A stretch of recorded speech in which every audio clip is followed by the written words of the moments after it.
Ladies and gentlemen, the following segment of the podcast is presented exclusively by Hillsdale College. Now, in its 175th year, Hillsdale is a truly independent institution where learning is prized and intellectual enthusiasm is valued. Thank you for listening, and my sincere appreciation to Hillsdale for their sponsorship. He's here. He's here. Now, broadcasting from the underground command post, deep in the bowels of a hidden bunker, somewhere under the brick and steel of a nondescript building, we've once again made contact with our leader, Mark Levin. Hello, everybody. Mark Levin here. Our number, 877-381-3811, 877-381-3811. Well, looks like I started quite a little hubbub here in response to our fascist Speaker of the House, Nancy Pelosi, and she is a fascist in every respect. She conducts herself like a fascist. She has body language like a fascist. And that's what she is, a fascist. How many times have I said that? 5 times? I'll say 25 times by the end of the program, for those who like to keep count in the liberal media. First, Nancy Pelosi, after the vote, these 2 phony articles of impeachment, which I'll get to in a moment.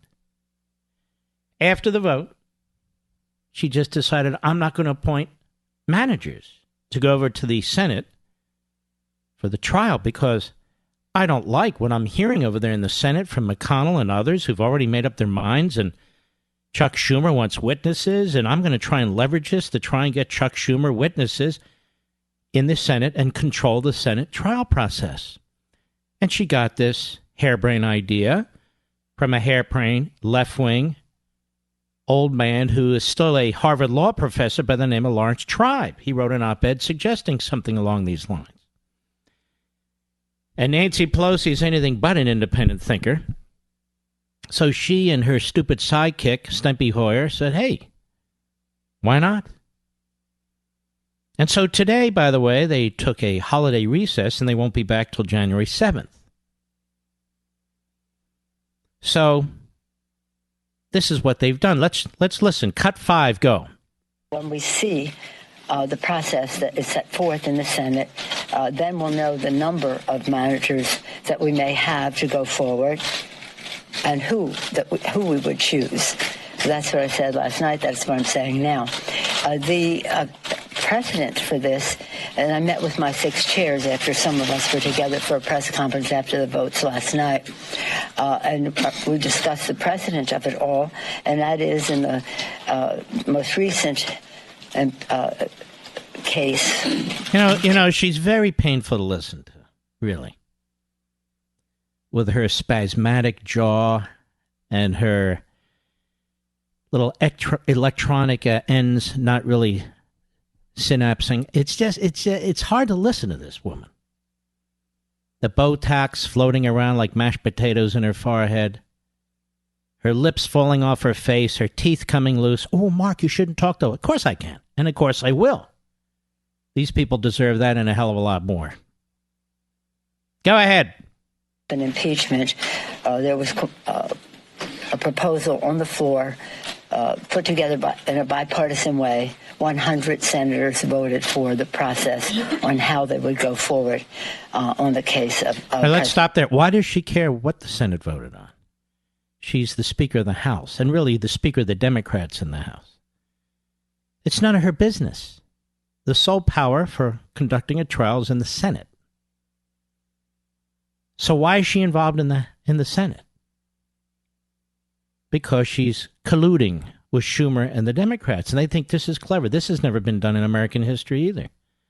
To try and use an impeachment in the House as leverage to control and effect the procedures that are used in the Senate. And I hope about now, Republican senators are in a fury and will follow my proposal in just a moment. Go ahead. We would hope that they could come to some conclusion like that. But in any event, we're ready. When we see what they have, we'll know who and how many we will send over. That's all I'm going to say about that now. That's all she's going to say. It has nothing about who and how many. The jig is up. The cat is out of the bag. The dentures have dropped. And that is, she's following the advice of a left-wing kook Harvard law professor who suggested that she put the brakes on and force McConnell to accommodate whatever it is she wants to accommodate. Cut 6, go. You run the risk, as some Republicans have said, of looking like you're playing games with impeachment if you hold on to these articles for too long. I said what I was going to say, Nancy. When we bring the bill... Oh, my God. What are we dealing with here? Hit it again at the top, please. Cut 6, go. You run the risk, as some Republicans have said, of looking like you're playing games with impeachment if you hold on to these articles for too long. I said what I was going to say, Nancy. When we bring the bill, which is, just so you know, there's a bill made in order by the Rules Committee that we can call up at any time in order to send it over to the Senate and to have the provisions in there to pay for the impeachment. And then the next step, and whatever you want to call it, the trial. Oh, my God. Are you listening to this, Mr. Producer? Oh, my God. Is she on something? Maybe she should be. Does she have a lobotomy? Maybe she needs a lobotomy. This is incredible. Go ahead. That is where you put the managers. I was not prepared to put the managers in that bill yet because we don't know the arena that we are in. The arena you're in, genius, is called the United States Senate. You choose 3 or 4 managers, and then you await the Senate. Tell you what the manager's supposed to do. Now let's use these false analogies they use all the time. You don't send prosecutors in a courtroom until they figure out who the jurors are and who the judge is. You get your ass in the courtroom. Let's stop this. Let's start this again at the top there, because I think Nancy Pelosi, a fascist by every definition of the word, I said a fascist. Fascistic Nancy Pelosi needs her head examined. And I mean that literally. Cut 6, go. You run the risk, as some Republicans have said, of looking like you're playing games with impeachment if you hold on to these articles for too long. I said what I was going to say, Nancy. When we bring the bill, which is, just so you know, there's a bill made in order by the Rules Committee that we can call up at any time in order to send it over to the Senate and to have the provisions in there to pay for the impeachment. And then the next step. And is she having a stroke? Maybe a mini? Is something going on there? Mini stroke? I certainly wouldn't wish that on her, but she sounds like half of her mouth is frozen. Maybe all of it. Go ahead. Whatever you want to call it, the trial. That is where you put the managers. I was not prepared to put the managers in that bill yet because we don't know the arena that we are in. Frankly, I don't care what the Republicans say. Any other questions? Not on this subject. I said this is it. That's it. Fascistic Nancy has spoken. Let's slip in one more. Cut 7, go. Last time you suggested you need to see a fair process in the Senate. Well, we'd like to see a fair process, but we'll see what they have, and we'll be ready for whatever it is. Is that a requirement, or do you need to see a fair process before? We would hope there would be a fair process, just as we hope. Oh, that's very, very clever. This is what the fascists do. This is what they do. They deny any form of due process. They destroy the traditional means by which impeachments are pursued. They come up with 2 completely bogus articles of impeachment. They shut down minority rights, the other party's rights. They shut down the right of the accused, this case the president, from confronting his accuser, from having a lawyer present during secret testimony, and from providing witnesses and as well as evidence, again, not at the second stage where the House Judiciary Committee strangely takes over from the House Intelligence Committee, but at the earliest front end of the stage. The poisonous tree the fruit of the poisonous tree here has taken place to make an all parallel, and the fruitcakes have taken place too here, as it turns out. Nancy Pelosi among the most of the fruitiest fruitcakes. Now, you've heard this. Are you tired of fascistic Nancy Pelosi destroying your Constitution? Are you tired of her fascistic edicts undermining the entire process? I am. So what do we do about it? I'll tell you when we return. I'll be right back. Mark Levin.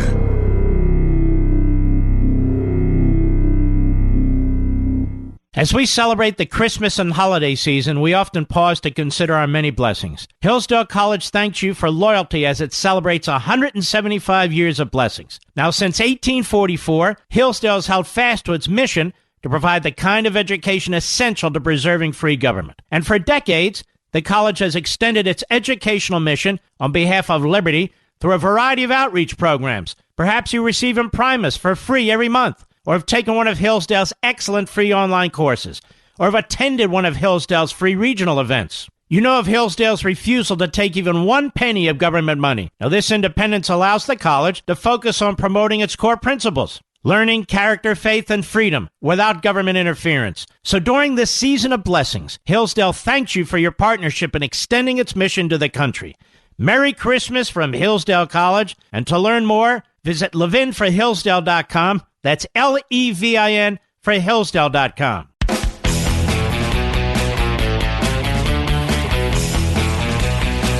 I want to thank my buddy Dan Bongino for filling in last night. It wasn't my plan to be absent. Who knew?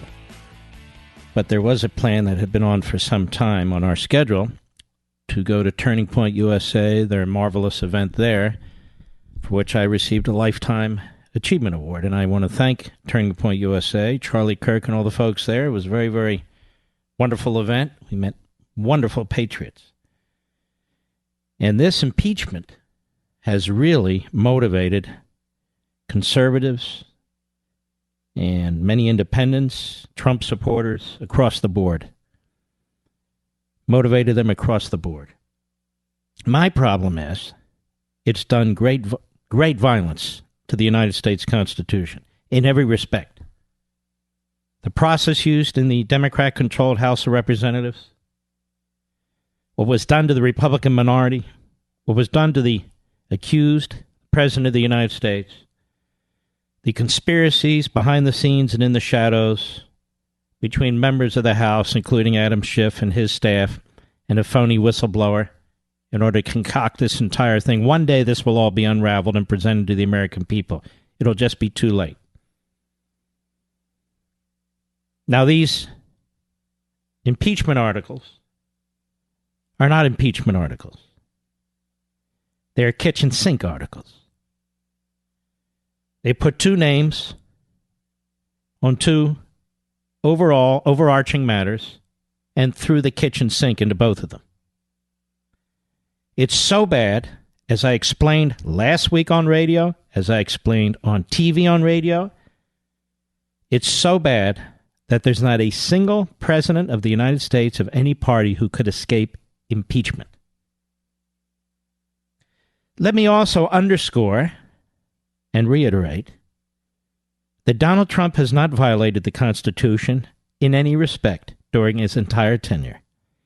That Donald Trump has not violated any federal statute in any effect during his entire tenure. That Donald Trump has not violated any rule during his tenure. Now, there have been allegations made, but I said he has not violated them. And yet he's impeached.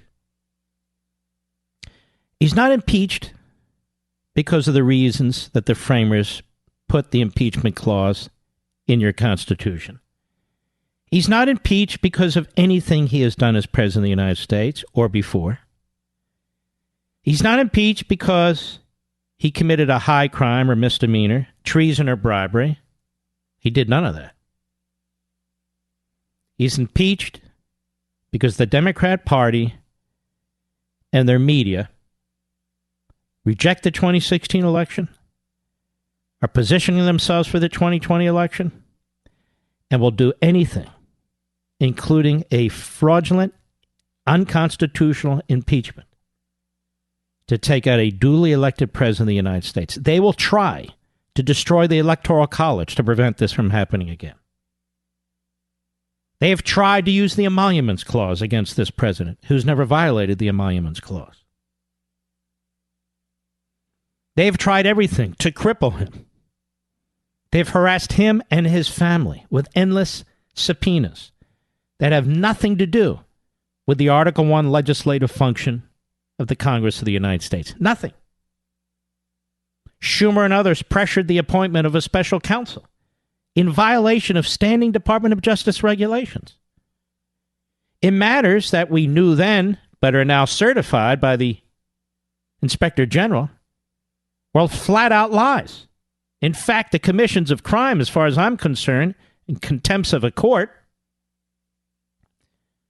with a phony dossier, the phoniest of dossiers, lying to the FISA court, filing false evidence with the FISA court.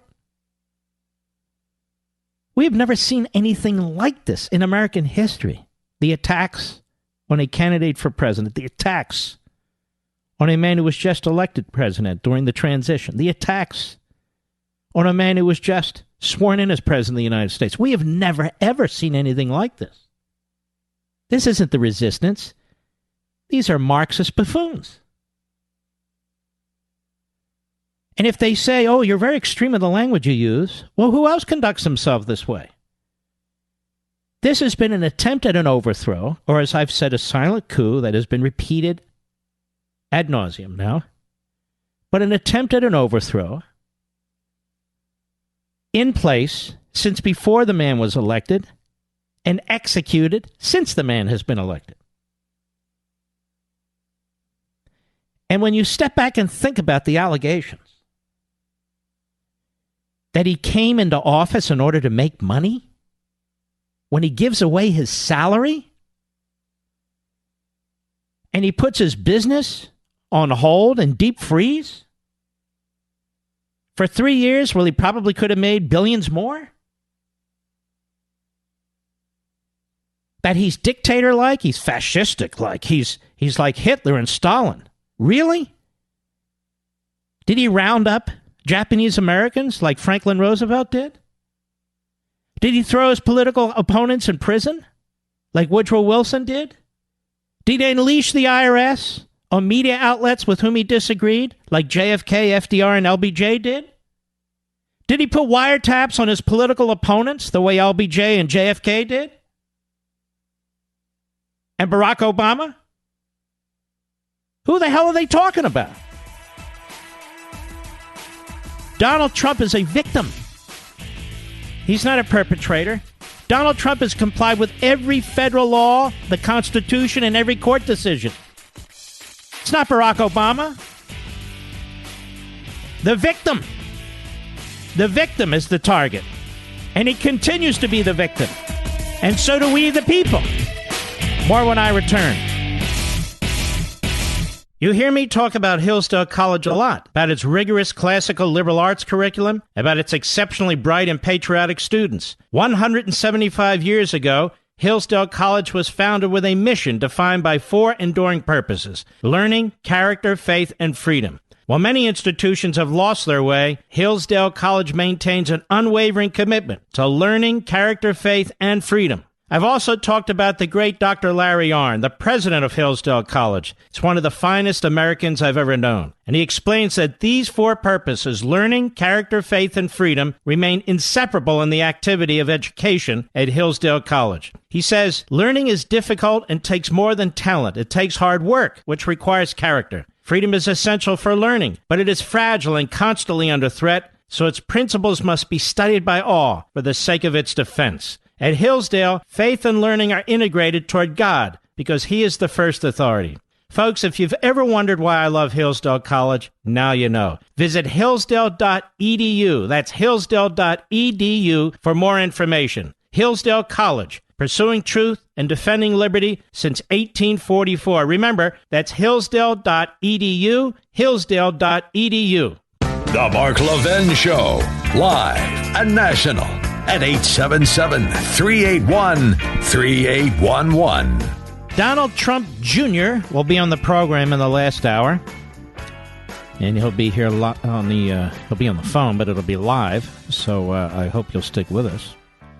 And I just realized I didn't tell you the solution to what Nancy Pelosi's doing, which I will in a moment. Impeachment was voted on in the House of Representatives, and there it sits. Because Nancy Pelosi says, I'm not going to choose the managers until I'm satisfied with the kind of trial that the Senate is going to create. That is the opposite party, McConnell and the Republicans. And the Chief Justice has no say in this whatsoever, just so you know. And they took the guidance from left-wing kook, Harvard Law professor Lawrence Tribe. Now, here's what Mitch McConnell and the Senate Republicans must do. The Senate has the sole power under the Constitution to adjudicate an impeachment.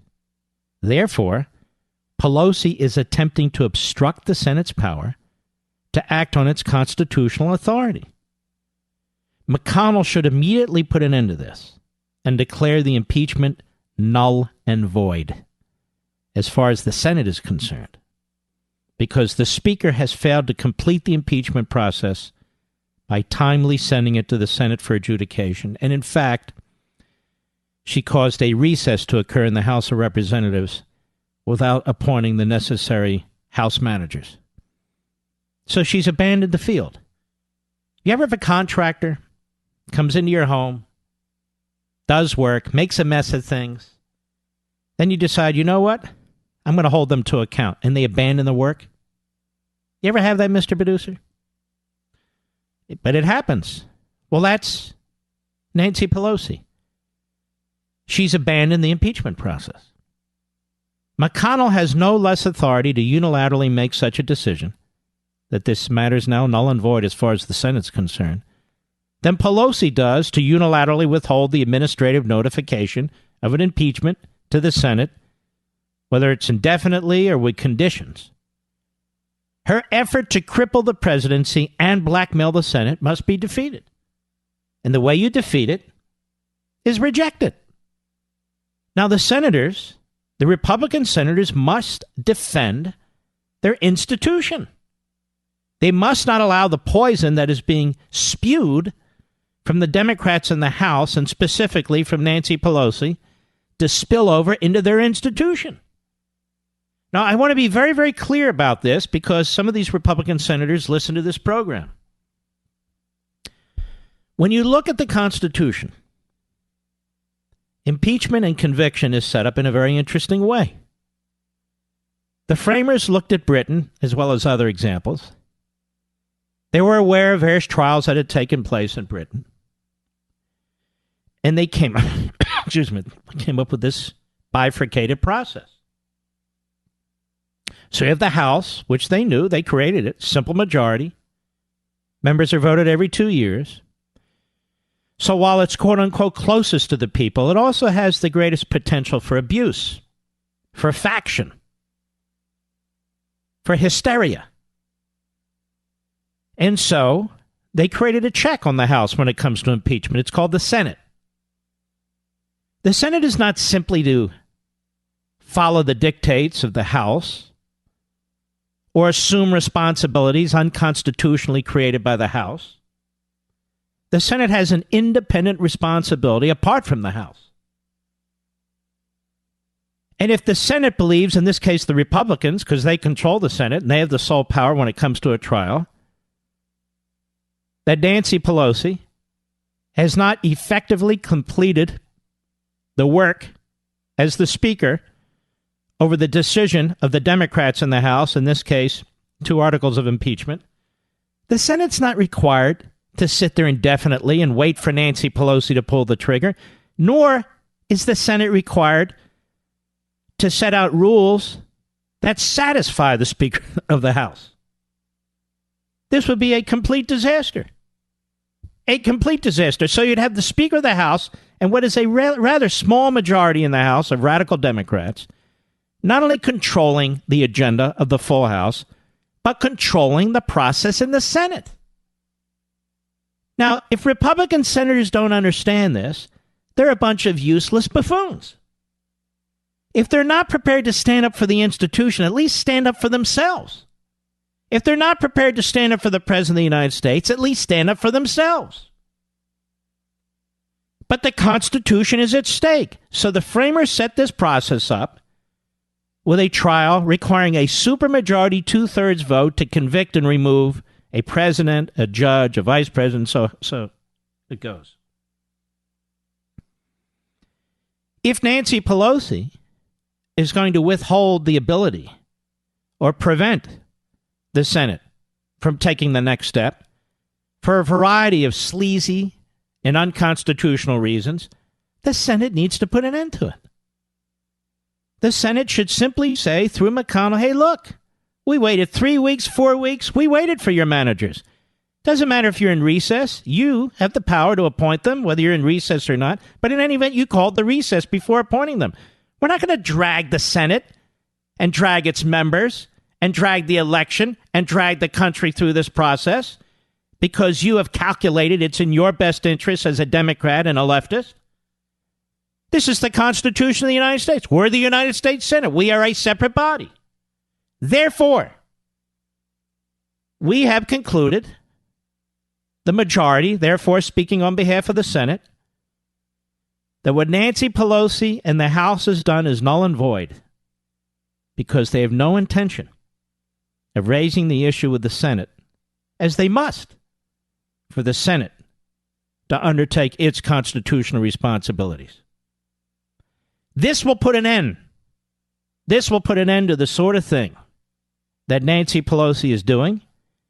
It will also put an end to this kind of an impeachment, which must be done and must be done soon. Otherwise, we're going to have disastrous precedent for the rest of this republic, however long it exists.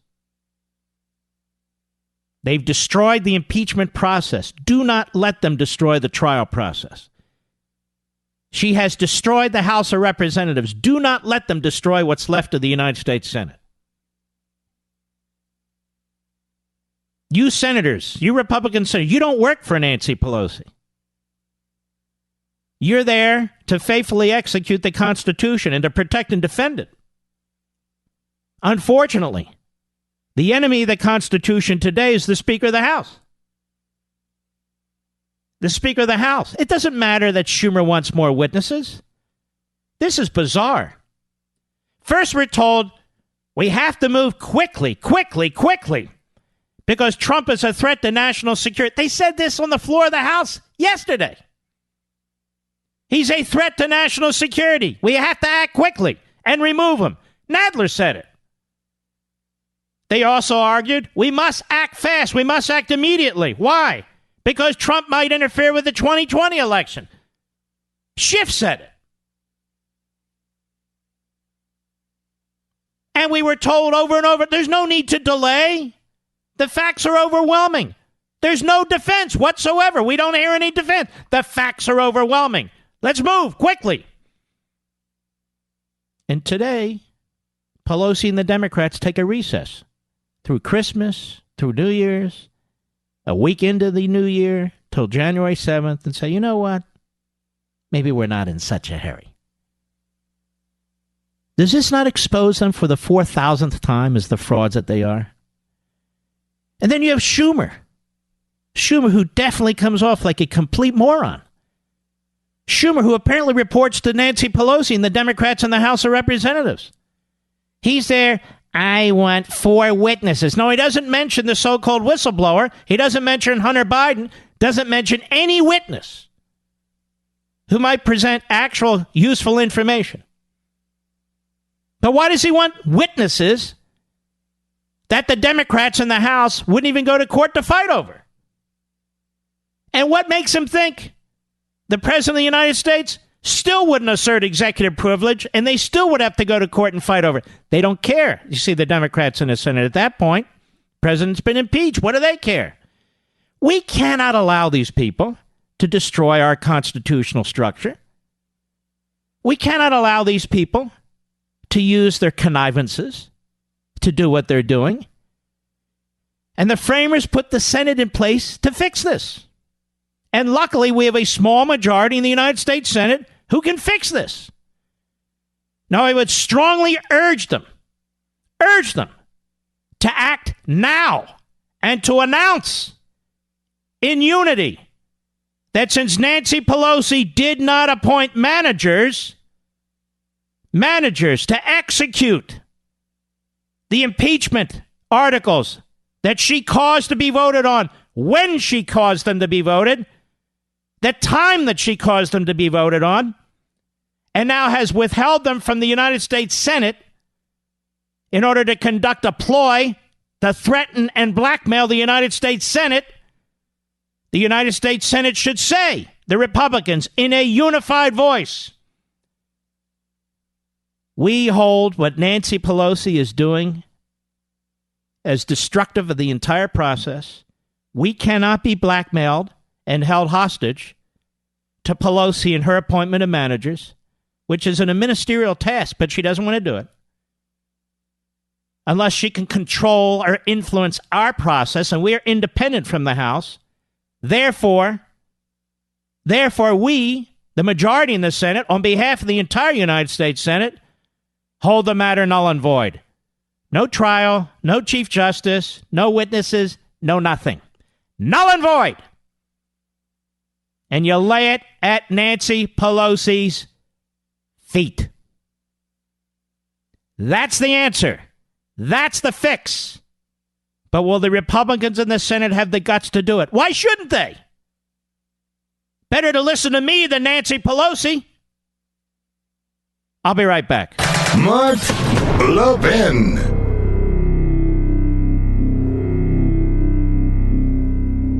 As we celebrate the Christmas and holiday season, we often pause to consider our many blessings. Hillsdale College thanks you for loyalty as it celebrates 175 years of blessings. Now, since 1844, Hillsdale has held fast to its mission to provide the kind of education essential to preserving free government. And for decades, the college has extended its educational mission on behalf of liberty through a variety of outreach programs. Perhaps you receive Imprimus for free every month, or have taken one of Hillsdale's excellent free online courses, or have attended one of Hillsdale's free regional events. You know of Hillsdale's refusal to take even one penny of government money. Now, this independence allows the college to focus on promoting its core principles: learning, character, faith, and freedom without government interference. So during this season of blessings, Hillsdale thanks you for your partnership in extending its mission to the country. Merry Christmas from Hillsdale College. And to learn more, visit levinforhillsdale.com. That's Levin for Hillsdale.com.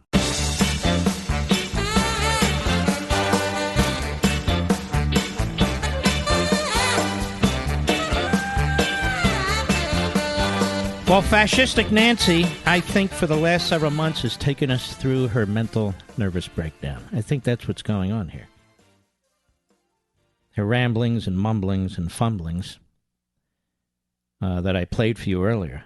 I think Nancy Pelosi has dragged the nation through her mental nervous breakdown.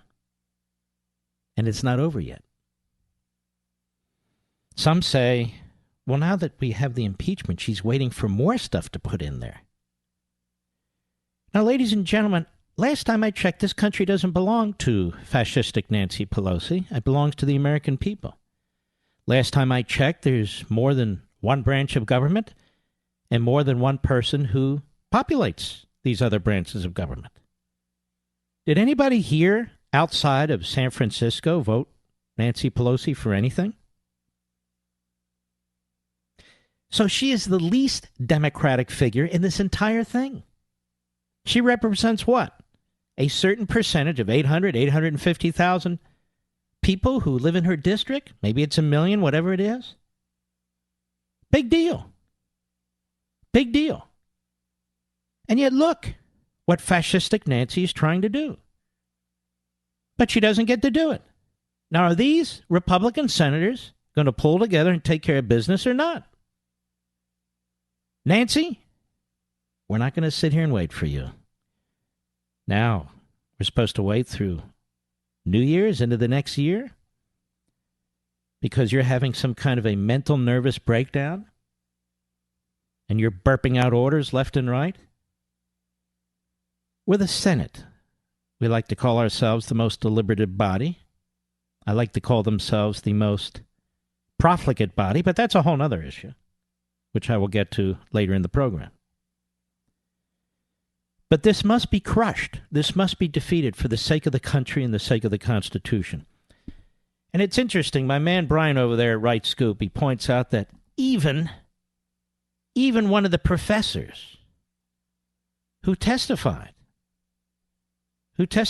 against Trump, left-wing Democrat, Harvard University law professor, Noah Feldman, has said you don't actually have an impeachment until the articles are actually transmitted to the Senate. Now, it doesn't matter to me, Noah Feldman. Last time I checked, he wasn't at the Constitutional Convention. But it is rather strange. Do we have the House of Representatives taking votes just for the fun of taking votes? Now, these people are on recess now. These Democrats who voted in these so-called 30 or so districts for impeachment, but claimed when they got elected the first time around that they wanted to bring some kind of centrism and moderation, a get-stuff-done attitude to the House of Representatives. You need to throw their asses out. And at every one of these town hall meetings or whatever they call them, you need to ask them, not only did you support a fascistic process, not only did you cut out Republicans, and even though I voted for you, I'm a Republican, not only are these articles of impeachment bogus and dangerous to the future of this republic, but you and your party are sitting on them after you and your party told us that they were urgent, that this was an emergency for national security reasons, for the future of the 2020 election, that the facts are just so overwhelming that no more witnesses are needed. We're in a hurry. We got to get it done. We got to hurry. Then it goes to Schumer. Wait a minute. I want some witnesses. Wait a minute. I mean, I need a neck brace. My neck hurts so much from these Democrats. These people are evil in what they've done here. This attempt is the first institutionalized coup attempt in American history. They have no interest in what the Obama administration, FBI, and CIA and elements of the Obama administration did to try and interfere in our election. They are absolutely the worst people to ever sit in the House of Representatives. You need to kick their asses out of office. And the Republicans in the Senate need to put their foot down and make an announcement. The sooner the better. 51 of us. Sorry, null and void. You're done. We're finished with you. We're moving on. Praise the Constitution. I'll be right back. From the Westwood One Podcast Network.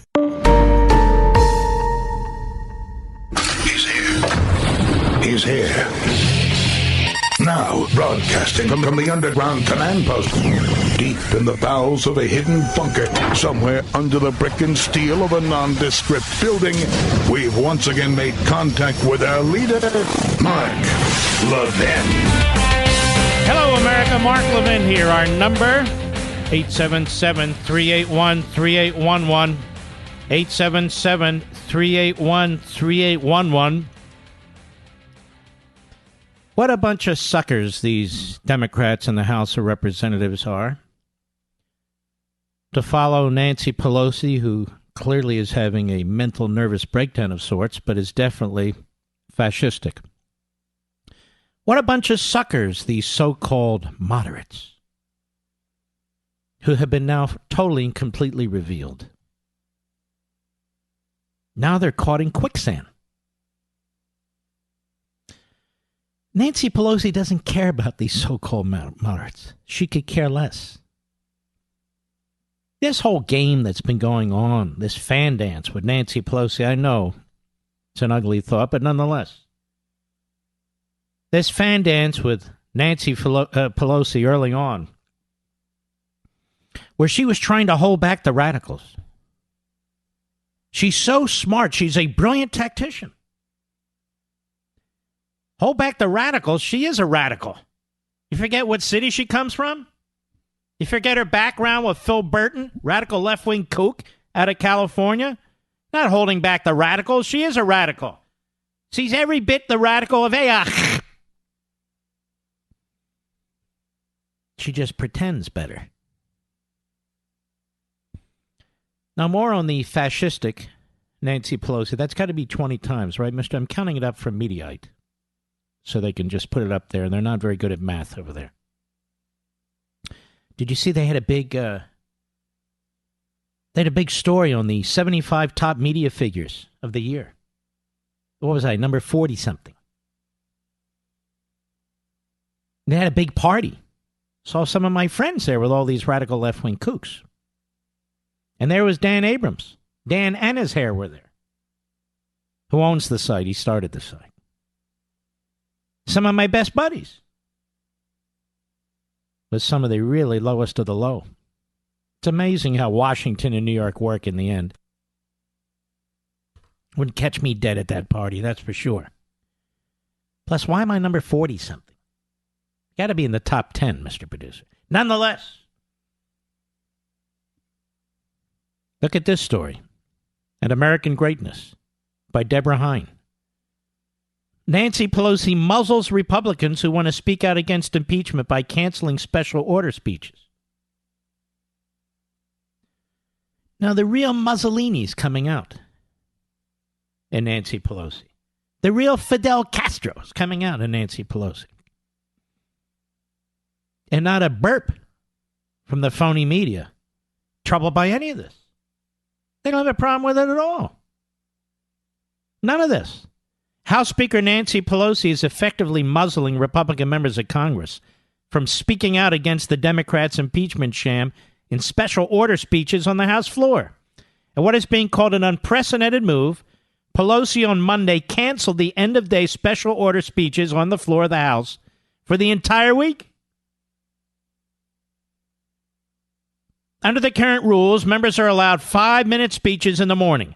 The leadership on each side are allowed a full hour each at the end of the day, and then each side is given 2.5-hour slots. 2 half-hour slots.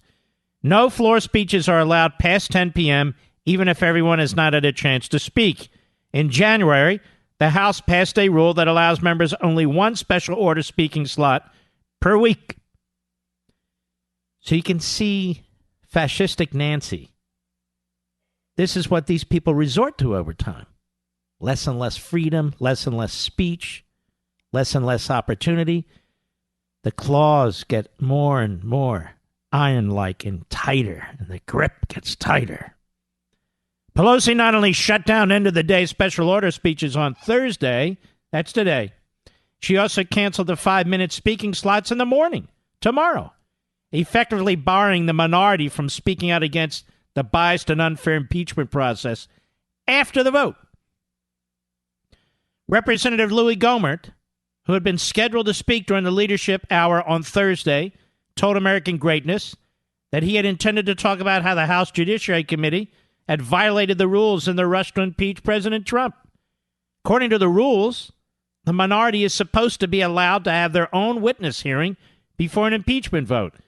But Chairman Nadler, Jerry Lewis Nadler, that's his name from now on. Jerry Lewis would hate it, but nonetheless. Jerry Lewis Nadler denied them that right. Gohmert said that the majority could have voted to change the rules, but they didn't even bother to do that. That is, change the rules to prevent them from having their day. But they didn't even do that. They just straight out violated the rules in their haste to impeach the president. So the list of fascistic moves by Nancy, fascistic moves by Nadler, fascistic moves by Schiff, and all the rest of them, endorsed by virtually every single Democrat in their caucus, is perfectly fine. Gohmert also said he was going to point out the hypocrisy of the Democrats who've been claiming that the rushed process was warranted because time was of the essence. Impeaching the president was such an urgent matter. Why isn't the Speaker sending the articles to the Senate? Of course, I've pointed that out. Gohmert also said it was totalitarian of Pelosi. You know, what I love about Louis Gohmert is he speaks accurately and in a straightforward manner. Totalitarian is the perfect word. Gohmert also said it was totalitarian of Pelosi to abuse her position to quash the opposition's speech rights. He said the majority's behavior indicated a lack of confidence in their own arguments. They're just fascistic, Louis. That's what they are. They're fascistic. So we had a North Korean-style suppression of speech by Nancy Pelosi, preventing other members of the House of Representatives from speaking on the floor of the House. Why? Because on a whim, she didn't want it anymore. That's why. She didn't want it. And so no speaking. And that's just the way it is, whether you like it or not. And I'm not sending the articles of impeachment over the Senate. That's just the way it is, whether you like it or not. Too bad. What are you going to do about it? We're in the majority. And, of course, the legal analysts over there at MSLSD and the Constipated News Network and all the rest of the jokes, all the rest of the wasted carbon footprints, they don't have a problem with this at all. Nancy, you hold up that impeachment. The more destruction you can do, the better. Burn it down. Burn, baby, burn. Oh, yes. Oh, yes. We're real revolutionaries here. We at CNN and MSNBC and ABC, CBS, NBC, New York Times, Washington Post, name the rest. We're real revolutionaries here. Yes, we are. We're resisting the people. We're resisting this administration. Do whatever you have to do, Nancy. The ends justify the means. We're all going to put on our Che Guevara hats now, Mr. Producer, and our camouflage sweatshirts, and our Converse sneakers, and we're going to run through the woods. We're the resistance. We're the revolutionaries now. Yes, we are. Actually, they're burning up the place, and they are a disgrace.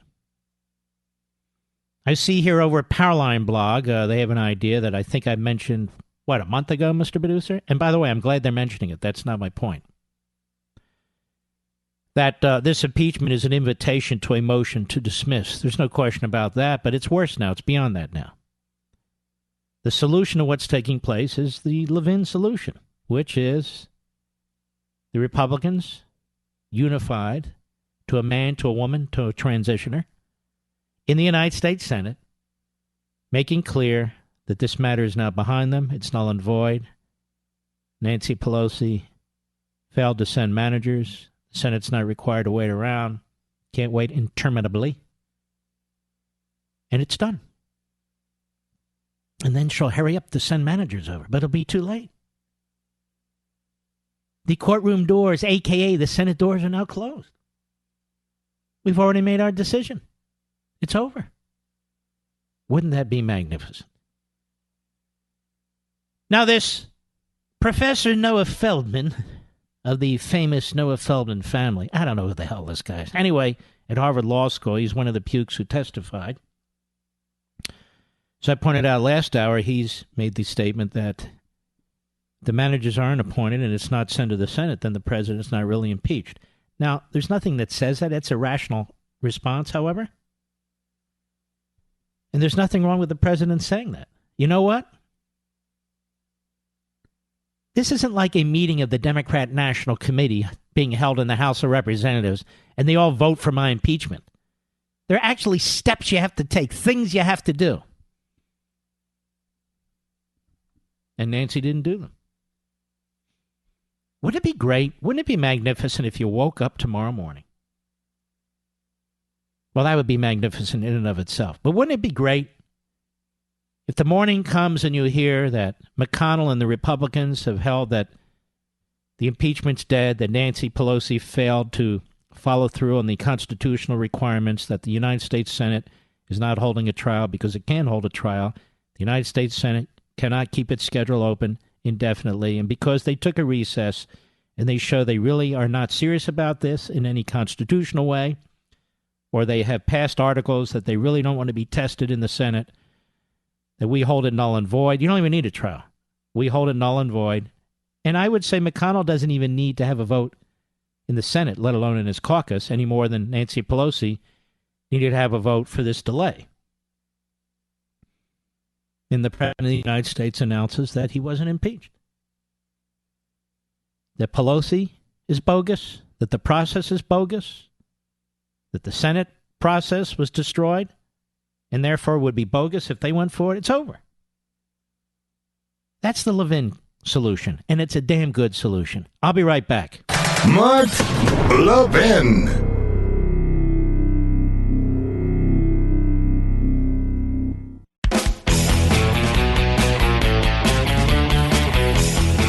Had a great meeting with Glenn Beck today. Mr. Producer didn't even know about this. He's a good man, Glenn Beck. Wonderful meeting with Glenn Beck. Which brings me to Blaze TV. You know, my friends, for the past 3 years, I've been pounding the airwaves about the coup attempted against our president. I was the first to call this event a silent coup. I predicted, and I did. Now there's something similar being orchestrated against Benjamin Netanyahu, whom I believe is Israel's greatest prime minister, along with Menachem Begin. But Netanyahu is really up against it. The red-hot hatred that spews from the left here, sadly not unique to our great republic, is now the leftists in Israel have targeted their leader. And there are organizations in the United States that reach into Israel, many of them like J Street, and there's more, which are run putatively by Jewish individuals who are self-hating Jews and hate the state of Israel. Just a fact. That's just the way it is. I haven't heard much about any of this, which is just why I expose it on Levin TV. And I exposed it recently with a great guest, Arthur Ferguson. And together, Arthur and I uncovered this politically driven campaign to oust our friend Netanyahu. And because this issue is so important, I wanted to personally invite you to watch it. It's free. It's in front of the paywall by going to levintv.com, LEVINTV.com, and signing up for a free 30-day trial. Watch the shows and quickly see how we bring your content and perspective found nowhere else on TV, and expose the left, whichever side of the ocean they're rearing their heads. If you use code LEVIN, L-E-V-I-N, you'll get $10 off your annual plan. That's Levin TV, promo code Levin, Levin TV, promo code Levin. And by the way, shortly after the beginning of the new year, and I can't get into it now, we have some incredibly exciting plans with Levin TV and the network Blaze TV. Incredibly exciting. I have to grind my teeth. I have to keep my mouth shut. I can't really talk about it. But I know, as a matter of fact, that you're going to be very excited about it. I know I was when we discussed it within the company. Mitch McConnell. It's not often that I cite Mitch McConnell, but he's been hanging in there. You got to give him points for that. I'm going to take points away next hour with their profligate spending, but let's stick to this right now. Here he is on the floor of the Senate today. He gave a great speech. I can't play it all. Cut 8, go. So let's be clear. The House's vote yesterday was not some neutral judgment that Democrats came to with great reluctance. It was the predetermined end of a partisan crusade that began before President Trump was even nominated, let alone sworn in. For the very first time in modern history, we've seen a political faction in Congress promise from the moment a president election ended, that they would find some way to overturn it. By the way, it's interesting to hear Schumer and the other liars who are absolute hypocrites based on 1998, too. It's just incredible. But it's interesting to hear them say there's no impartiality. You've heard Nadler say that. These are political hacks, of course. Tell me this. Did the framers of the Constitution write in the Constitution that the trial should be held in a federal court, Mr. Producer? No, they cut the judiciary out totally. No. The framers carefully laid out the conditions for impeachment, provided guidelines for a trial, and beyond that, left it to, they thought, the virtue of the senators. So a senator's free to announce whatever a senator wants to announce. They specifically excluded the federal courts, or the Supreme Court even, from this process, except for the Chief Justice, as the individual who basically would be the traffic cop, and no more. More Mitch McConnell, cut 9, go. Wait a minute, do I have enough time? No. Okay, we'll get to cut 9. It's very good. And don't forget, next hour this time, we're going to have Don Jr. on the program, and it'll be very interesting to hear his take on all this. He's a very, very articulate young man, as a matter of fact. But keep this in mind. The Senate was never considered a judiciary. The purpose of the Senate is to resolve. The entire process, the House, the Senate, with a little bit of participation by the court through the Chief Justice, is intended to involve the entire body politic. So when you have a railroad job like this by a radical faction within the Democrat Party that has a temporary small majority in the House, and then they try to use the process to control the Senate, if that's not tyranny, I don't know what is. And if she's not fascistic, I don't know what is. I'll be right back. This is the show the New York Times is afraid of. Mark Levin. Call him now at 877-381-3811. Mr. Producer, have we taken a call yet tonight? Do we have a good caller waiting? Let us take a... We have a disagreeer? By all means, who is it and where is the disagreeer from? KDWN, K-Dawn. That's not in Arizona. That's in Nevada. Lee, how are you? Good. KTST, yes, let's get our call letters right. Yes, okay. Hold on, we're already talking over each other. How may I help you, sir? I called to respectfully disagree on just one point. That yes. After you finish talking, I agree with you. I do have one kind of slight suggestion. I think just that the Senate, McConnell, they should just act like nothing has happened and declare them go on vacation until like a few days after the Congress, the House, and then and make an announcement, or at this time make an announcement that the Republicans are talking about an impeachment. Sir, I have no idea what you're proposing. Try again. No. I mean, they should just say that the Congress, the House, has declared they did an impeachment, but they haven't officially notified us yet. So we're going to take a vacation, and whenever they I got all that, but they need to put an end to it. And the way you put an end to it is put an end to it. Because under your scenario, they're still waiting around for the House. Whether they're going to come back from their vacation at some point, right? Maybe in January or mid-January. Now, that's not how you put an end to something. You're allowing Nancy Pelosi to control the calendar. Yeah, no, that's why I said after I listened to everything you had to say, I agreed with you.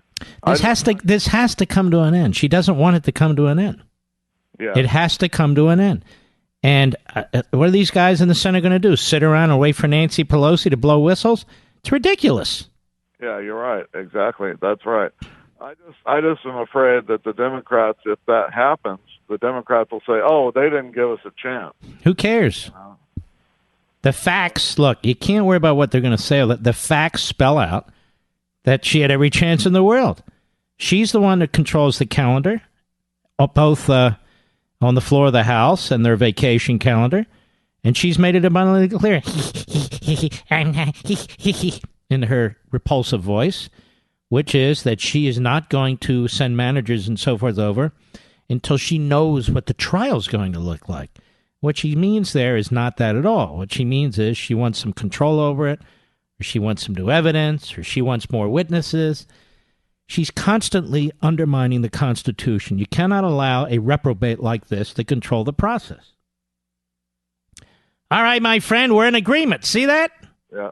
Yep. Mr. Producer, do we have our Adam Schiff theme song available tonight?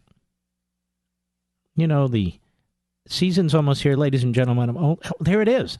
I'm only here tonight and tomorrow night, then I'm gone for a while. Katie Hill, who was in her low 30s when she got elected to the House of Representatives from Irvine, California.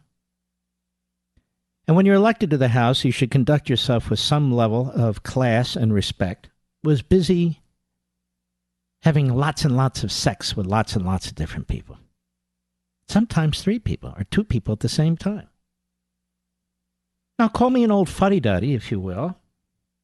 But it seems to me if you're a young person or an old person and you get elected to the House of Representatives, you should conduct yourself with some level of decorum. And then she resigned because she's a coward, not because she's a hero. Why would she be a hero? There was going to be an ethics investigation because there was an allegation that she was also having an affair with the Director of Legislative Affairs in her office, which would violate the ethics rules. So rather than have an investigation, she resigned. Now she's running around calling the president an MFer. This is the quality of candidate, apparently, that the Democrats are nominating to the United States Congress. This is the quality of candidates they're nominating and electing. You have Katie Hill, part of the freshman. This is a great freshman class, part of the freshman class. You have Taliba, part of the freshman class. Omar. We never did get to the bottom of whether she was married to her brother, and of course the media could care less. I was curious personally, but I didn't really poke into it that much. What a freshman class. Actually, that was Omar. Then we have straight from bartending to the philosopher king of the Democrat Party. Hey, what kind of drink would you like? Hey, how about a dirty martini? Oh, I don't even know what that is. But okay, dirty martini. Then she gets elected. I want to reorganize the economy. I want to reorganize the environment. I want to reorganize. This guy should do that. Wow. Genius. Who knew? Who knew? I don't even drink. I didn't know she was that smart. But she's brilliant. What a freshman class. And by the way, anti-Semitism can't beat the freshman class. Omar Taliba. The 3 stooges of anti-Semitism. There they are. And Nancy Pelosi protects every one of them because she is a strategic genius. She protects them. This Omar, repeatedly, with her smearing of Jews. Now, the House can push through these bogus articles of impeachment, but when it comes to actually punishing one of its own Democrat members for being a disgusting slimeball anti-Semite who happens to hate her country, well, can't do that. Why? These are women of color. You can't attack women of color unless, of course, they're conservatives and or Republicans. Then you can attack women of color, women of no color. You can attack women all you want. But not if they're anti-Semite Democrats. Can't do that. So this freshman class has been fantastic for the Democrats, don't you think? Then we have the freshmen who were moderate Democrats who got elected. Oh, wow. Did you see how they were? They were really torn, these moderate Democrats who lied to the voters to get elected. You know, we're really centrist and we want to get things done here. And many of them said they were not going to vote for Nancy Pelosi to be Speaker. every damn one of them did. Maybe except for one. But I believe every damn one of them did. And then every damn one of them voted for impeachment. But they really struggled with their conscience, ladies and gentlemen. They struggled. Oh. The press told us how they struggled. They didn't know what to do, but they had to. They had to vote aye on impeachment, both articles, except for one clown out of Maine who thinks he can split the baby. Thinks he's King Solomon. He's not. Yes. The drama, the pain, but they had to do the right thing, which was follow mental nervous breakdown case Nancy Pelosi in the editorial pages of the country. They were so courageous to cast their votes as they did. Then they'll come home now because they're in recess, and they will lie through the teeth to you. You know what? You should do a little less listening to these people and a lot more talking to them. And you ought to make it abundantly clear you're going to throw their asses out of Congress. And you're going to work against them. You're going to support the candidate against them. You're going to help raise money against them. Because really, it's up to you to put an end to this. It's up to you. We're going to miss Katie Hill, aren't we, Mr. Producer? Oh, terribly. Going to miss Katie Hill. She had such a magnificent future ahead of herself. And Taliba, oh, she'll be around a long time. She's in one of those gerrymandered districts. And Omar, oh, another swell. By the way, aren't Omar and Tlaib under investigation for violating rules with their campaign finances? I could be wrong about that. One or both of them, I think. Not exactly Gandhi, are they? We care about the poor. Then why are you taking money out of the campaign? Because we care about the poor. Everything goes when you care about the poor. Matter of fact, ask Bernie Sanders, multimillionaire. We're going to get the people with the... Bernie, you have 3 homes. Yes. All right, I'll be right back. Mark Levin.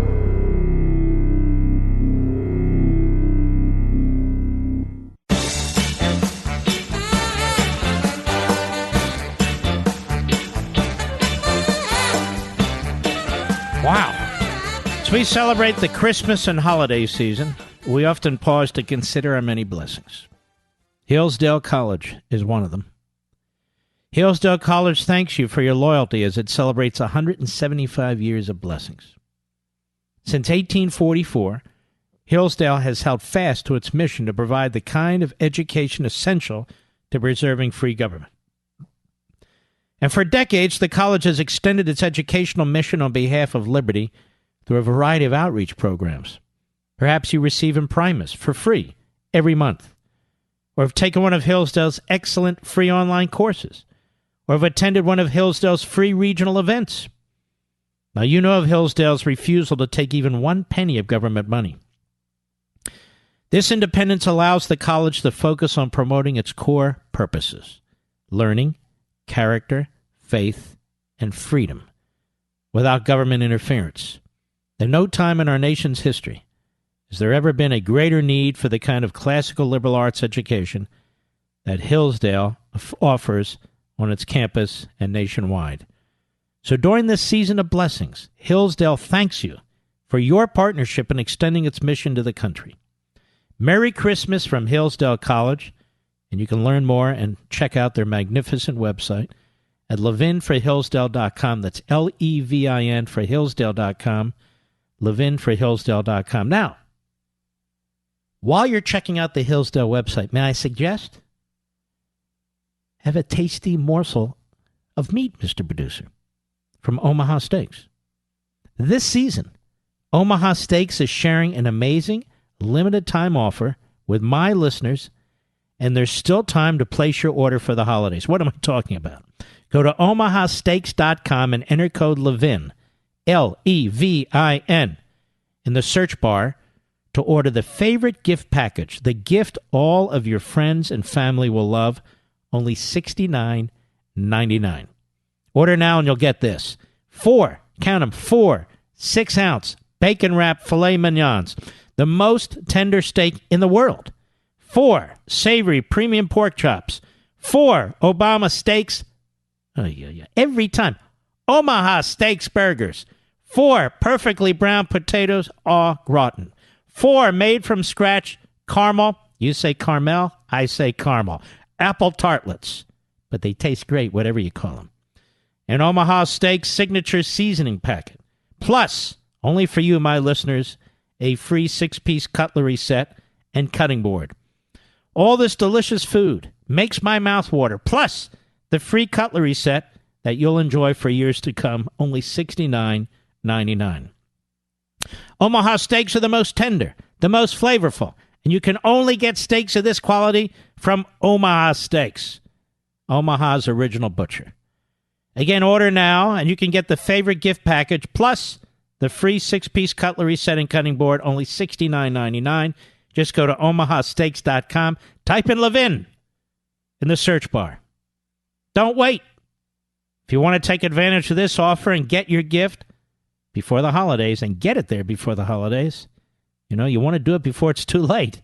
Well, guess what? Today's the 19th of December. So act now. The favorite gift package today. omahasteaks.com, code Levin. All right, Mr. Producer, do we have a particular caller to whom I shall speak? Yes. The great WABC in New York, Elaine, how are you? Hi, Mark. I'm well, thank you, especially after I heard the Levin solution. Made me feel a lot better. But I am worried, and somewhat along the lines of what your last caller said. Yes. Would this fire up the Democrat base if the case were... Well, I don't understand. Do they worry about firing up our base? Are they more fired up than ever? They just attempted to impeach our president. Oh, I know. But I don't understand. What's the recourse? There is none. Of course there is. Put an end to it. Defend the Constitution. Stand up. Speak out. Let them worry about us. See the pink hats coming out again, Who cares about the pink hats coming out again? My God. Appeasement in the face of tyranny is not exactly the way that you fight it.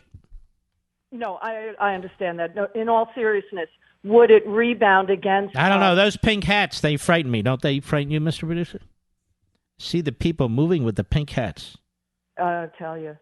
That, by the way, that law professor that they had on, that woman that they brought up she was parading around in something unspeakable. Anyway, beside the point. But could it really, get them power at the election 2020 if they got, their base fired up?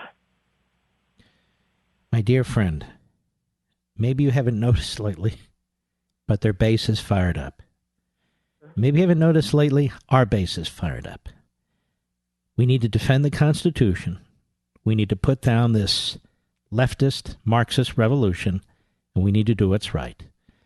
And then we need to turn out and vote, make sure our family members, friends, colleagues, and neighbors turn out and vote in large numbers. But if we lose, it won't be because we put them down. It's because we wouldn't stand up. It's the right thing to do. And can I make one other point, Mark, which is, I don't know if anyone has mentioned it on your show yet, but if you haven't seen this movie, Richard Jewell, I'm going to say it. You know what? I'm glad you brought that up because they're trying to take out Clint Eastwood here. The left-wing media is circling the wagons again. The phony style sections and fashion sections. The Richard Jewell movie is on my list to see in the next 4 to 5 days during the course of the weekend of my vacation. Absolutely, I will. Good point. 1 out of 2 is not bad. I'll be right back. From the Westwood One Podcast Network.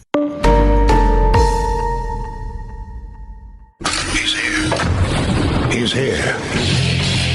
Now, broadcasting from the underground command post, deep in the bowels of a hidden bunker, somewhere under the brick and steel of a nondescript building, we've once again made contact with our leader, Mark Levin.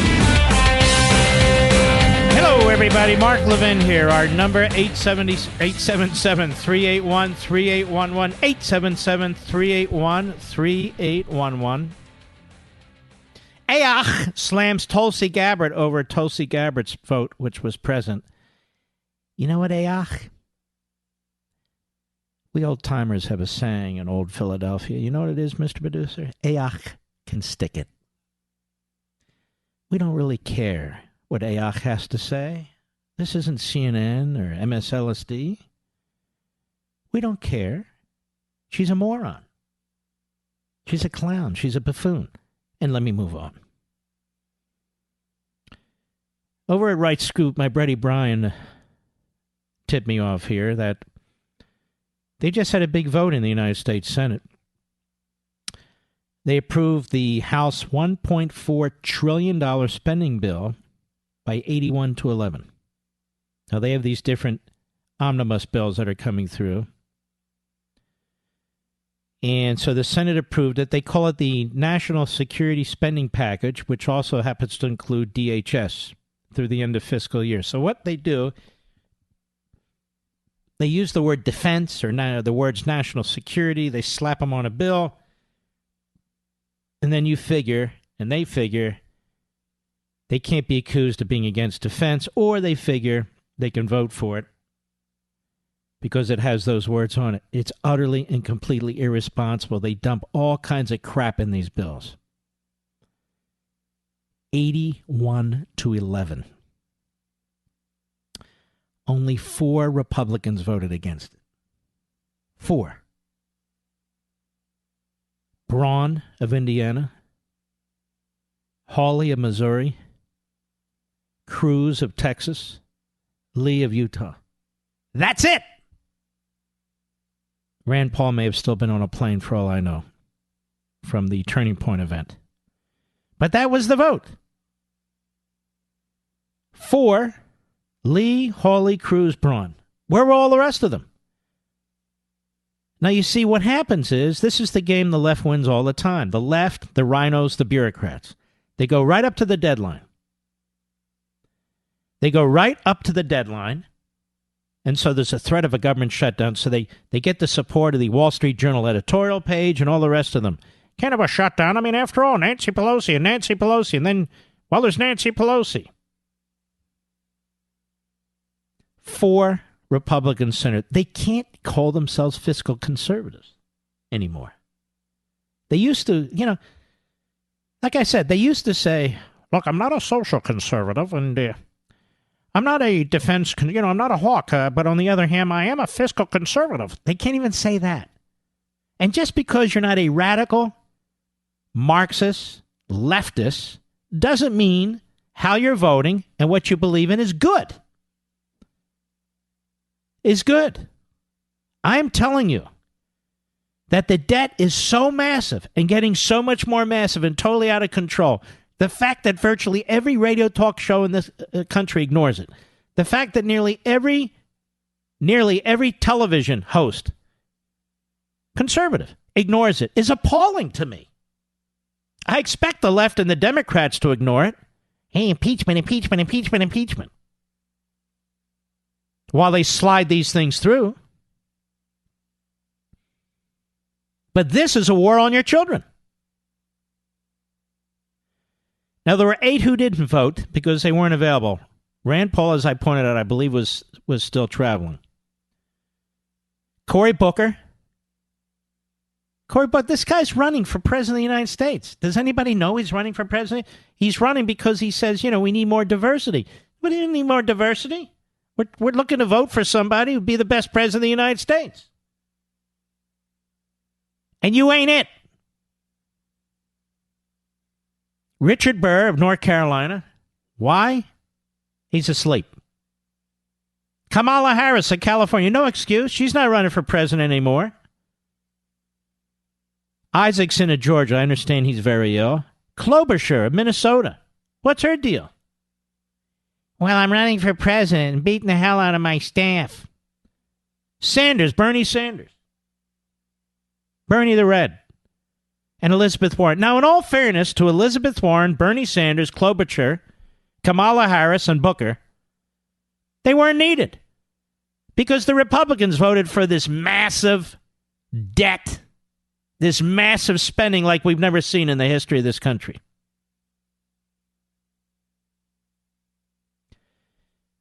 By the way, this thing about, people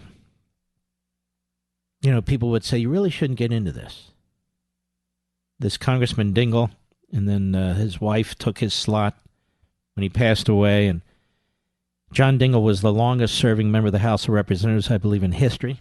His father served before him and handed him the seat. And when he passed away, or before he passed away, he handed the seat to his wife. So the seat's always been held by a Dingell. May I say that, Mr. Producer? It's been held by a Dingell. I didn't say Dingleberry. I said Dingell. And people are very, very upset about what the president said. News hosts, business hosts, other very, very upset about what the president said. Lindsey Graham's very upset about what the president said. Okay, fine. I don't say stuff like that. However, I don't remember them very upset when they accused Trump of being Adolf Hitler. Now that's pretty bad, don't you think, Rich? Adolf Hitler. Joseph Stalin. Now that's pretty bad. I mean, that's way up there. They slaughtered tens of millions of people in horrific ways. They call the president Hitler and they call him Stalin. I don't remember the nation taking a pause and being obsessively upset about it. I mean, I'm sorry that what was said about Dingell was said about Dingell, but in terms of statements that have been said in the last 3 years, it's not even up there with Hitler and Stalin. Again, no excuses. It's just bizarre what draws the attention of the media. Yes, we're very, very angry. And they'll ask every guest who comes on, do you think that was right? Do you think that was right? Do you think the president should have said that? Shouldn't the president apologize? You think that's it? Meanwhile, you got hosts. You've got paid contributors. You've got regular contributors who go on the, that Trump is a Hitler. He's a dictator. Thank you. And they come back the next day. They're still paid staff. They never say to the morning schmo, little banjo boy from Deliverance, you need to apologize for the president. This neo-Nazi and Hitlerian stuff that you use when you describe him all the time, that's unacceptable. Do you understand who Hitler was? Do you understand what Hitler did?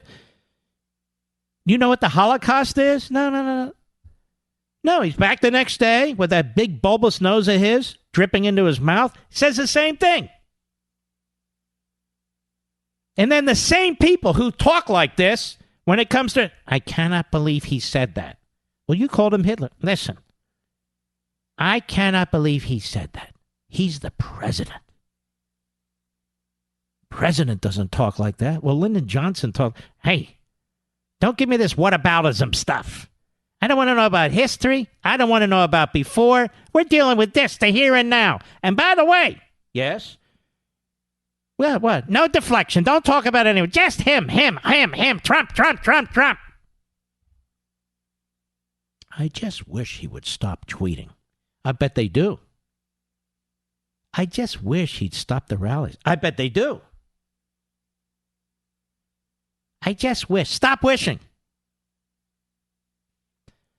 The things that have been said about Trump, this is a fact.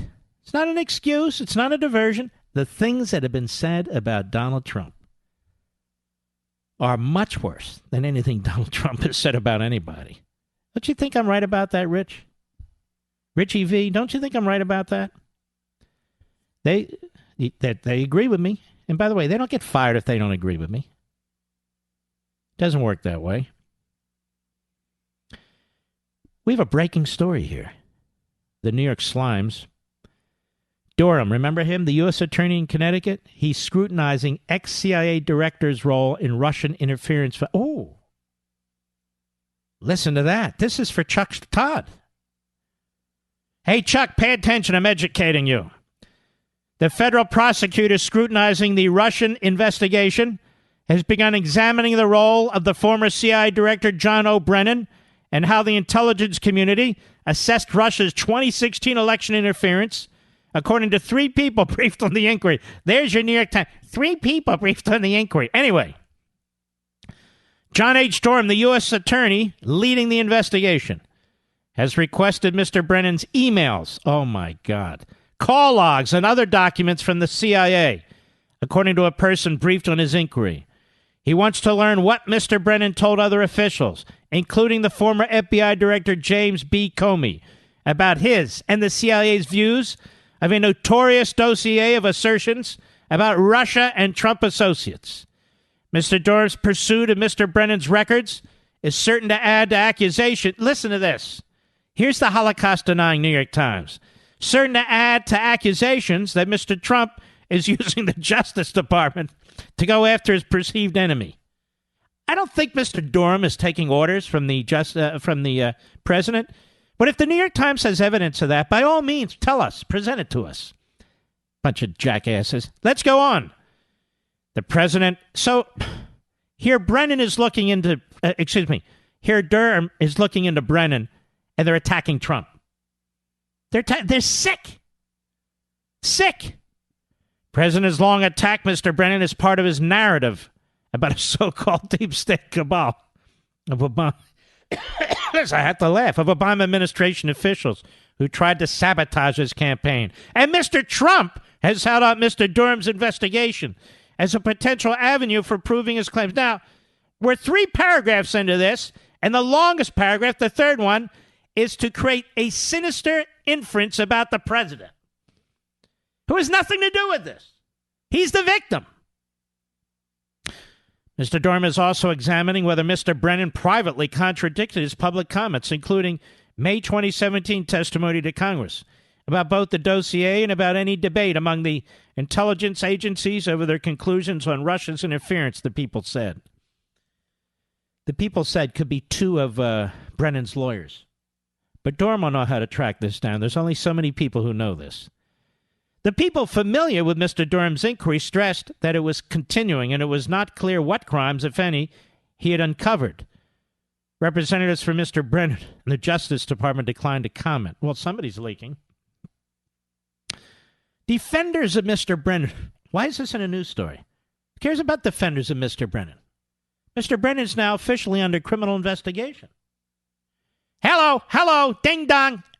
Mr. Brennan is officially under criminal investigation. The defenders of Mr. Brennan have long maintained he did nothing wrong and properly sounded the alarm on Russian interference in 2016. Well, did they read all his emails? Have they conducted criminal investigations? And he told MSLSD this fall that he would answer Mr. Durham's questions if asked. Good. You better. Mr. Durham, the U.S. Attorney in Connecticut, had previously conducted politically fraught investigation. What does this have to do with anything? Anyway, I want to wish Mr. Brennan a Merry Christmas, don't you, Mr. Producer? And a Happy New Year. At least while you're not in prison. Not that you're going to be, of course. Don't let that ever cross your mind. Don't let the bankrupting of your pension and the selling of your home, like you guys did to Mike Flynn. Don't worry, that won't happen. No, don't worry about that. Don't worry about going to prison and getting old and having heart issues like Manafort. No, you're part of the winner. You're part of the victory. Don't worry. Everything's fine. I'll be right back. Mark Levin.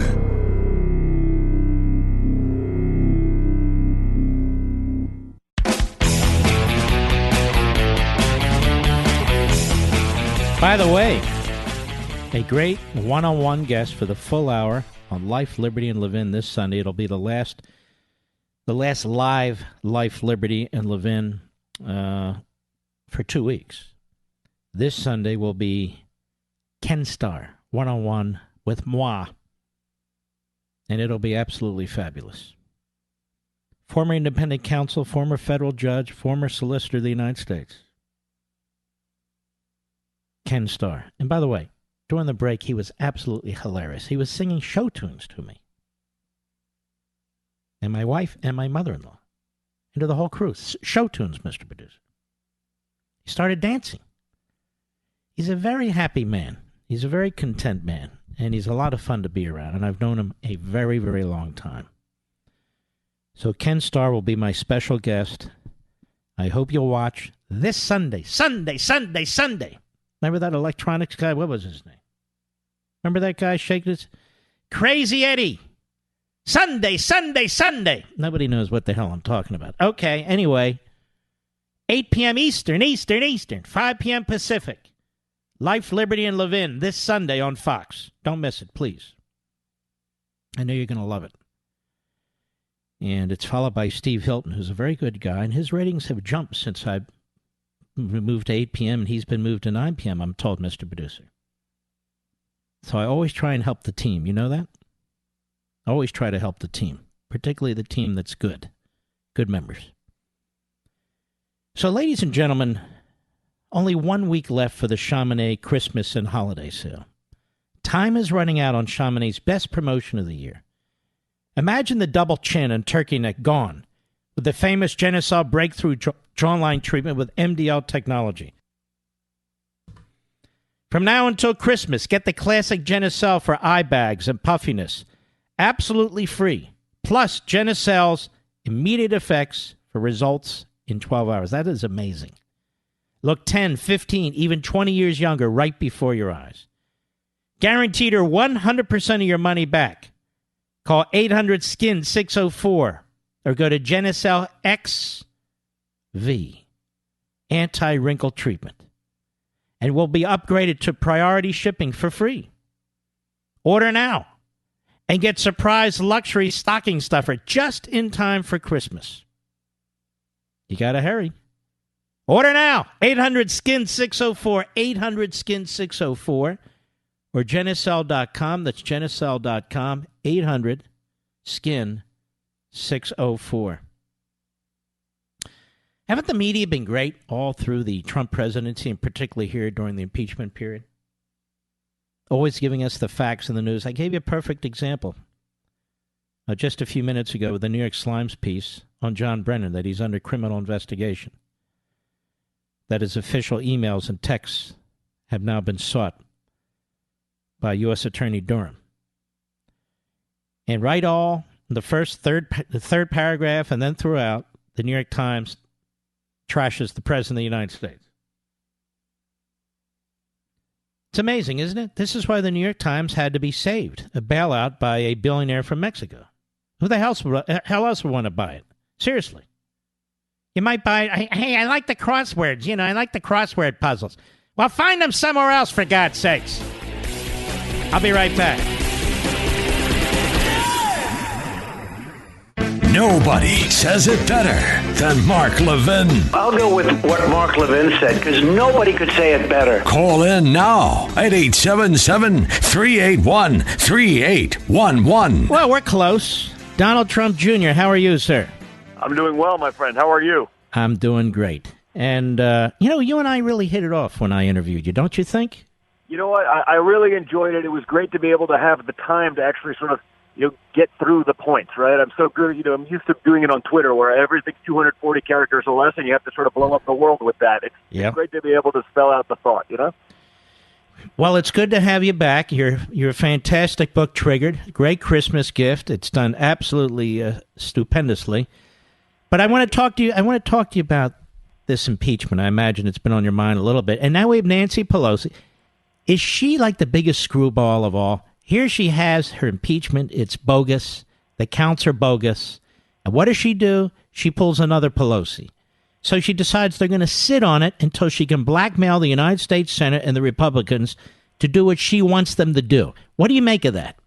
Well, listen, it's par for the course with what all of the Democrats have been doing, right? It's no different than Schiff creating a set of rules so that he can say he's playing by the rules. Now, when you look at the actual rules, they're just the dream wishes of the Democrat Party, right? They call all the witnesses. They get to make sure all the questions are vetted. They get to interview everyone in back doors. When Republicans start asking questions that they don't like and get answers that aren't convenient to their narratives, they cut off the Republican questioning. Then they bring that partial fact set, whatever's not already leaked to the media, who's their marketing department, and bring just that partial fact set to the American people to try to create a narrative. This thing has been a sham from moment number one, Mark. It's a total disgrace to our democracy and to our republic, and it's just really scary at this point. You know, she's gotten what she wanted. She wanted to do it. She's pretending it's such a somber moment, Mark. It's so somber. I'm going to dress in black because I really care about the Constitution and our republic. I care so much about it. Meanwhile, all the other Democrats are laughing, and they're doing their little dances and their victory parties, and the people at the Washington Post are saying, "Merry impeachment," and they're posting about it on social media. They don't even pretend to care anymore, Mark. This has been going on since November 9th of 2016. Okay, the Washington Post was the first one to write it up 11 minutes after my father was inaugurated. And this is just the culmination of 3 years and change of absolute hate for a guy that's getting it done, for a guy that's not going by what the Democrats would like him to do, for a guy who's willing to fight back for you, for me, for all Americans, and putting up unprecedented results, Mark. They can't stand that because it's a disaster for their narrative of failed policies and idiotic, moronic plans that are not thought out, that make no sense both economically, mathematically, or intellectually. But that's all they have, Mark. They have nonsense, and they have a mainstream media who's willing to say that they can do no wrong because they, too, know nothing other than their leftist principles. It's truly a sad day for this country. It really is. And they will do as much damage to the Constitution as they can, but they're damaging themselves. I notice your father beats every Democrat head-to-head. It's early, but still, he beats every Democrat head-to-head nationally, and in these so-called battleground states, he's doing quite well against the Democrats. So this doesn't seem to be working, does it? No, it doesn't. And what's really interesting, and I mean, I see this through speaking to some of my friends who are involved. I mean, there are people who are reaching out to me that are never Trumpers. Okay, you know what? I'm done with. How do I donate? How do I get involved? This is insanity at this point. You know, I think it's going to backfire grossly. I mean, we did $8.1 million in a small fundraiser we put together at the last minute last Friday. People are coming out. They're getting involved. I think it's motivating our side. Their side has only been motivated by hate, and that can be a powerful motivator at times, Mark. But our side is coming out, and they're motivated by facts. They're motivated by results. They're motivated knowing that this country under Donald Trump is going to be in a better position for themselves, for their families, for their children, and for their grandchildren in the future when we preserve the great liberties that this country was founded on. That's what my father has been doing. He's been doing it in an unprecedented fashion. And again, he's bringing out Republicans and making them willing to fight, which was something we were not good at for so long, Mark. I mean, I think the Republican Party for the last few decades, no one has been better at snatching defeat from the jaws of victory because they were just rolling over. They turned the other cheek. And, I understand the concept from the biblical sense, but it really hasn't done much for us politically, sort of turning the other cheek every time someone wants to write a bad article about you, every time they try to hit you because you're not leftist enough, and all of the nonsense. The Republicans are finally pushing back on the nonsense that's been perpetrated by the far left, which has totally taken over the Democrat Party. I do want to make that distinction, Mark. This is not your grandfather's Democrat Party. This isn't even your parents' Democrat Party anymore. This is a far left party. I know so many great, hardworking Democrats across the country, and many of them are reaching out to me saying the same thing. Like, honestly, Don, I've had enough with this nonsense. Like, I see the results. I've been a Democrat, but it's mostly because of the traditions, of being for working class Americans. That party is long gone. That party doesn't exist anymore. That party really is now the Republican Party, who's fighting for the men and women, the hardworking men and women of this country.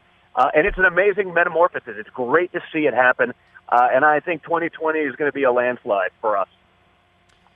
You may well be right. And what do you make of these phony moderate Democrats in these Trump districts? Almost every damn one of them vote for impeachment. Weren't they frauds to begin with? They really were, but the reality is that, that's what the Democrat Party has done really well for decades, right? They sort of go in there and they take someone who looks like they'd be conservative, they get them to say some things that are almost moderate, and then they get to D.C., Chuck Schumer and Nancy Pelosi get a hold of them, and they become leftists. That's the real problem. If you look at some of these moderate Democrats, you say, oh, yeah, moderate Democrat. Yeah, but then you look where their funding comes from.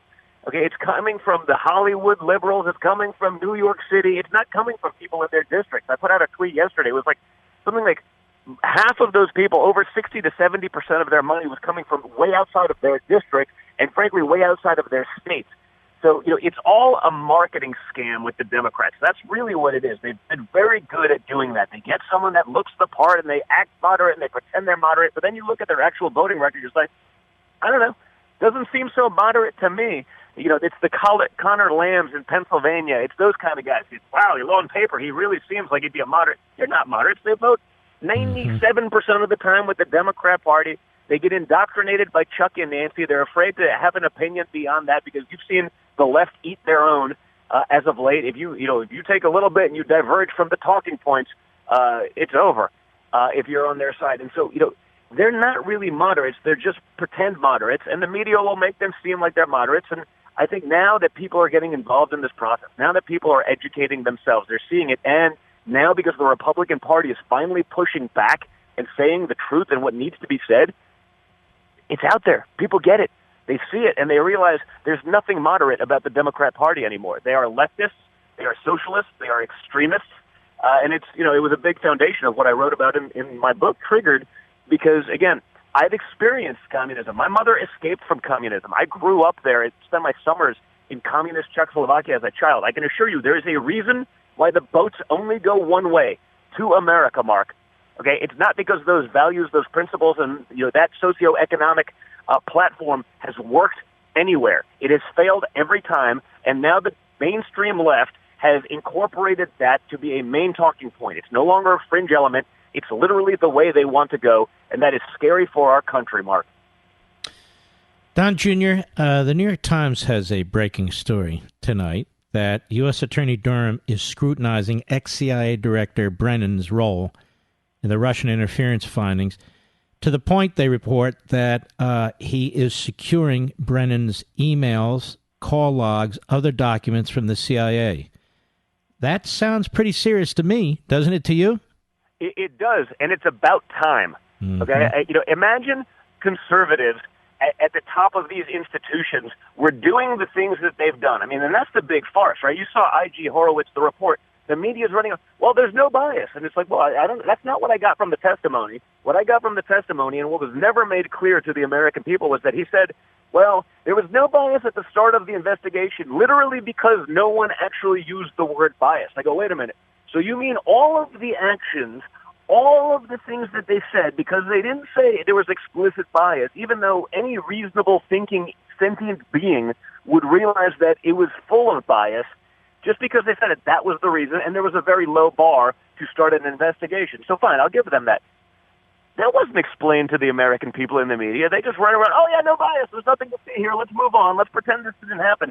I hope they go after these guys the same way they would if any member of the Trump campaign, any member of the Trump family, whether they were in politics or not, what they tried to do to me. I want to see these guys scrutinized the exact same way, okay? I went through it for 3 years. I was the number 2 target of the Mueller hoax. Okay? I'd like to see these guys held accountable for the things that they obviously did, and I'd like to see them looked into. And it's not just Brennan. You got McCabe, you got Strzok, you got Page, you got Comey. The list goes on and on. What happened to the top of these institutions, whether it be the CIA, whether it be the FBI, is a freaking disgrace. Okay? It is a disgrace, and the amount of people that have come up to me, because, I'm a big shooter, competitive shooter, all these sort of things, the circles where I hang out really align, and the guys that are the door kickers, the guys that do the real work, the guys that I'm really proud of, the amount of those guys that come up to me and say that these people are a disgrace and a tarnish to their badge and a tarnish to the great name of the reputation of institutions like the FBI because of what they did is outstanding. I hear it every day. We need to be able to get credibility back to those institutions. There needs to be some accountability for what went on because they tried to literally perpetrate a coup on the American people, Mark. Mm-hmm. Last question. What kind of weapons do you shoot or that you're really good at? Well, I do it all. I do it all, but my big thing is, long range. So I do a lot of sort of precision shooting, precision rifle type stuff. A lot of shotgun, a lot of, practical pistol and these kind of things. I really do it all, but, I guess my passion is precision long range shooting. Very, very cool. All right, my friend. Have a wonderful Christmas and a happy New Year. Take care of yourself. You as well. Best to the family. Thanks so much, Mark. And you too. God bless. Really good guy. And you can hear how smart he is. And the book is Triggered. The book is Triggered. I would strongly encourage you to get a copy for the holidays as well. It's a really good book. We'll be right back. Mark Levin.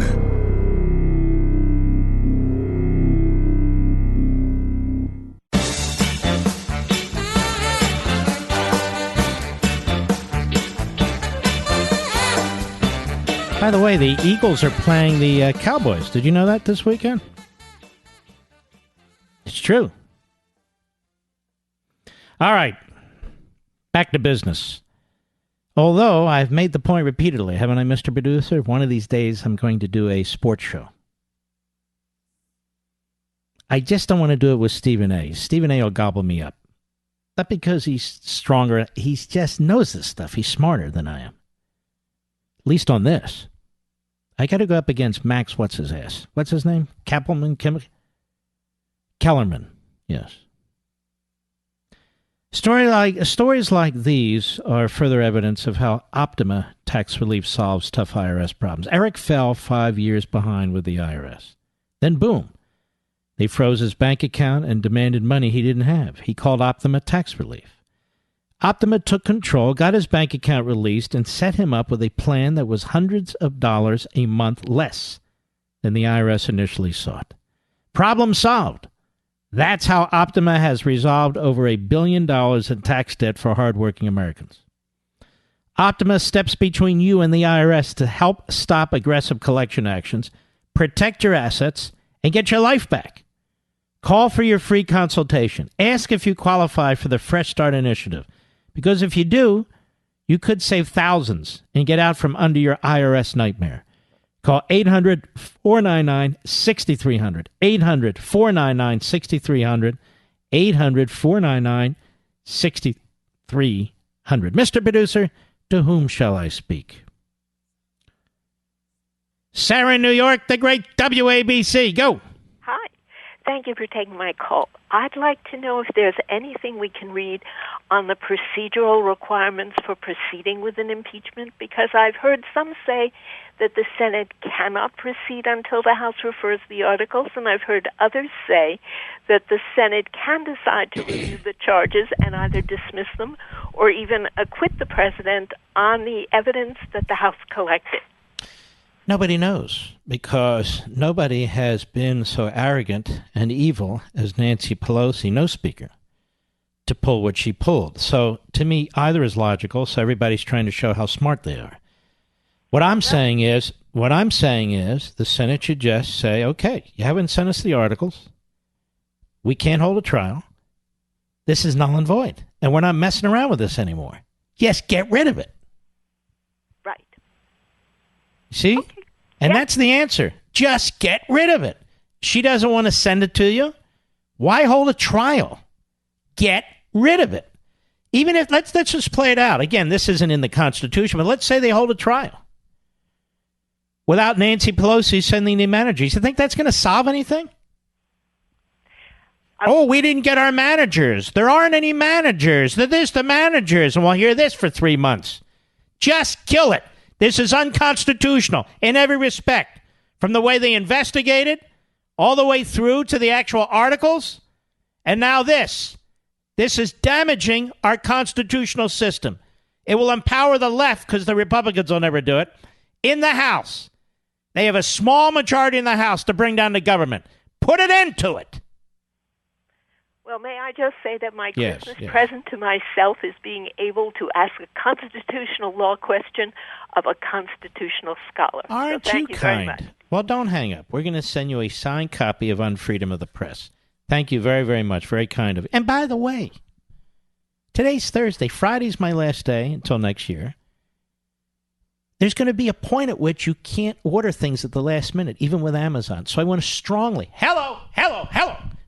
encourage you to give Unfreedom of the Press as your big Christmas or a Hanukkah gift, or even your little one. Put it there near your stocking stuffer. I'm going to tell you, it's a crucially important book. It is the #1 political book of the year, #1. It is the #1 conservative book of the year, #1. It is the #1 press book of the year. Did I say #1? 5 weeks in a row, #1 on the New York Times bestseller list. In how many months? Over 3 months on their list. That's because all your fellow patriots have already acquired a copy, whether it's a hard copy, an ebook copy, an e-audio copy. So people who have a little trouble reading, you can get the audio version. People like to listen to it in the car sometimes. You can get the ebook version for people just like to have that ebook with it. I'm not one, but a lot of people do. Or get the hardback copy, which is what I do. But it's 41% off. I don't know why 41, not 42 or 40. It's 41% off. You don't even have to go to the bookstore. And by the way, Mr. Perdue, have you been to a Barnes & Noble lately? It's like they have a whole prayer session for the Obamas over there section. I've never seen anything like it.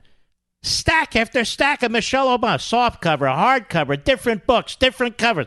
Then you move on. There's Barack. Cover after cover after cover. It's like 15% of Barnes & Noble. The whole building is like a worship center to the Obama. I've never seen anything like it. Then I go up to the cash register. This is over Thanksgiving. Book after book after book. Howard Stern. I sold more books than Howard Stern. Then I go for my book. Where is it? I'm walking all the way to the back. I look at the current events. There's one copy on the shelf. Unbelievable. But Amazon has them. If you want to get them, you can get them immediately. We salute all you heroes out there. Thank you, and God bless you. Keep your chin up. I'll see you tomorrow. From the Westwood One Podcast Network.